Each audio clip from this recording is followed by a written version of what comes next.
জি, আসসালামু আলাইকুম। আমরা ব্লকের কাজ করতে গেলে যে প্রবলেমটা মেইনলি হয়, সবার যে প্রশ্নটা থাকে যে আমরা দোকান থেকে বা যে কোনো জায়গা থেকে রং কিনি না কেন, দেখা যায় কি আমাদের প্রবলেম হচ্ছে ব্লকের রং উঠে যায়। তো আজকে আমরা যে ক্লাসে কাজগুলো করেছি, আমার স্টুডেন্টরাও সামনেই আছেন, তাদের সাথে নিয়েই কাজগুলো করেছি।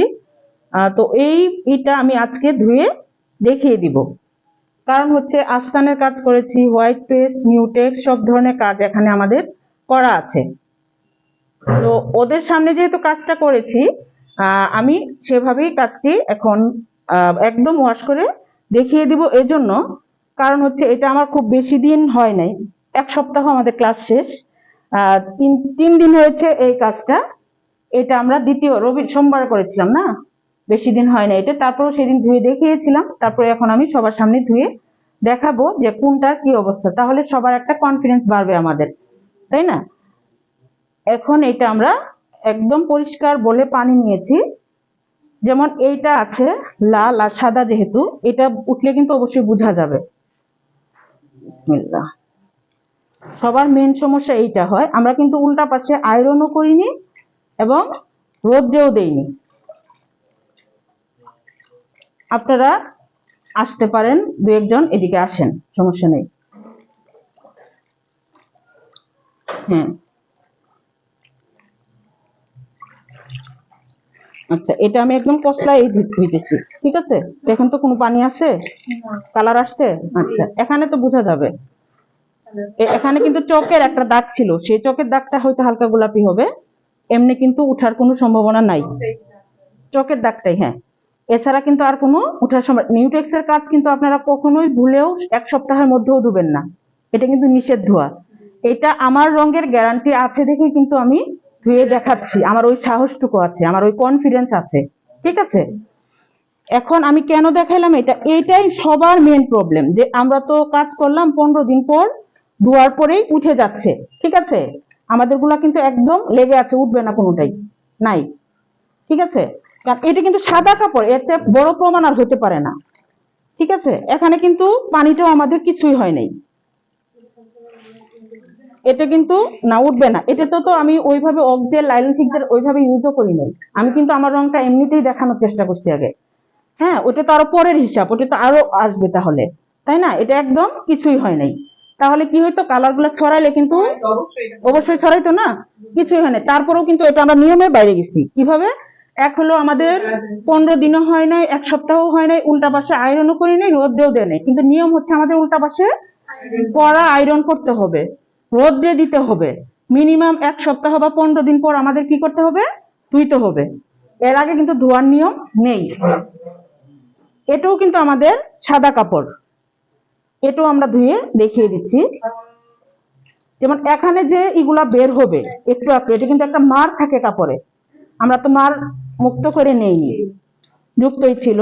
সেটার হয়তো যদি বের হলে এই যে এখানে বোঝা যাবে, পানিতে না, ঠিক আছে? এই যে আমি কসলায় কসলায় কিন্তু ধুচ্ছি, এই যে উঠলে কিন্তু এটা একটার সাথে আরেকটা লেগে যেত।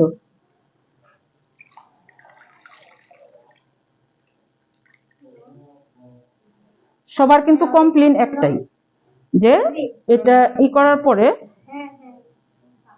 ঠিক আছে, সাদা কাপড়, এটা কিন্তু কিছুই হয় নাই। দেখেন, আপনারাও দেখেন সবাই, ঠিক আছে? ফেড হয়ে যায়। এটা তো আবার 2 দিন ধুইলাম, কাজ করার 1 দিন পরেও ধুয়েছিলাম, আজকেও আবার কিন্তু ধুয়ে দেখিয়ে দিলাম। দেখেন না, এটা আপনাদের সামনেই করাইছি না, কিছুই কিন্তু দেয় নাই।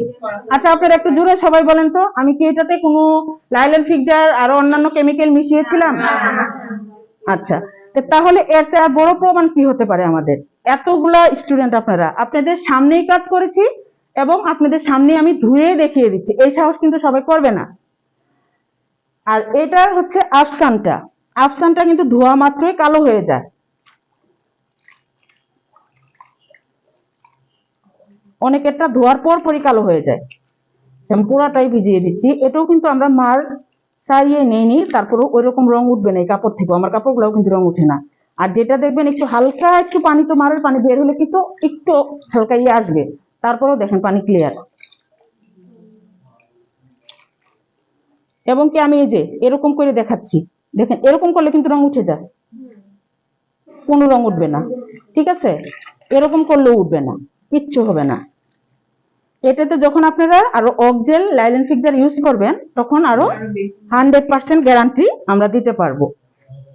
এইটা দেখেন এই কালারটার জন্য পানিটা একটু সামান্যই হয়েছে, তা কিন্তু বোঝাই যাচ্ছে না কাপড়ের। আচ্ছা, এইটা হচ্ছে দেখেন এখনো কিন্তু গ্লেজি ভাব আছে, আর এটা কিন্তু ধোয়ার সাথে সাথে কালো হয়ে যায়। আমি কেন দেখাচ্ছি এটা, এই মেন প্রবলেম, কাজের মেন প্রবলেমই হচ্ছে এই আফসানটা ধোয়ার পর কালো হয়ে যায়। আমাদের আফসানও কালো হবে না, গ্লেজি থাকবে এবং রং সবার ফেড হয়ে যায়। কিন্তু কাজ করার পরে যেটা হয় রংটা ফেড হয়ে যায়, আমাদের এগুলা একটাও কিছুই হবে না। এই যে আমরা ধুইলাম, রং কিন্তু ছড়িয়ে যেত, কাপড়ের আশেপাশে কিন্তু লেগে থাকতো, কিছুই লাগে নাই কিন্তু। ঠিক আছে, এই যে এটাও সাদা কাপড়, তারপরেও কিন্তু আমরা ভয় পেলাম না, কেন? আমি জানি আমার রং কি। যখন আপনারা এইভাবে ড্রেসগুলো তৈরি করবেন, করার পর একদম কনফিডেন্টের সহিত কাজটা দেখাই দিবেন আমার মতো করে, তাহলে কেন নিবে না? মানুষের আগে কেনর উত্তরটা বের করতে হবে। সে কি চায়? সে চায় আমার ব্লকের কাজে রং উঠবে না, রং হার্ড হবে না, তাই তো চায় রঙের ফিনিশিংটা যেন সুন্দর হয়, সফট হয়। তাহলে এই কয়েকটা কাজ যদি আমরা ঠিক রাখি, 1 নাম্বার কি রং উঠবে না, 1 নাম্বার কিন্তু এটাই। হয়তো কাপড়ের কোয়ালিটি নর্মাল থাকবে, সেখানে আমরা কি করব, নর্মাল কাপড়টাকে কিভাবে সুন্দর করে একটু প্রাইস কম দিয়ে দিতে পারবো, সেটা আমরা কি করব, কাজের মধ্যেই ফুটিয়ে তুলবো। তাহলে এই কাজ যদি আমরা এইভাবে করি, তাহলে কখনোই আর মানে এরকম হবে না যে অবিশ্বাস বা নিতে পারছি না, বা আপনারটা রং উঠবে, এত দাম কেন। আপনি তখন কেনর উত্তরটা দিয়ে দিতে পারবেন, দাম কেন কম কেন বেশি।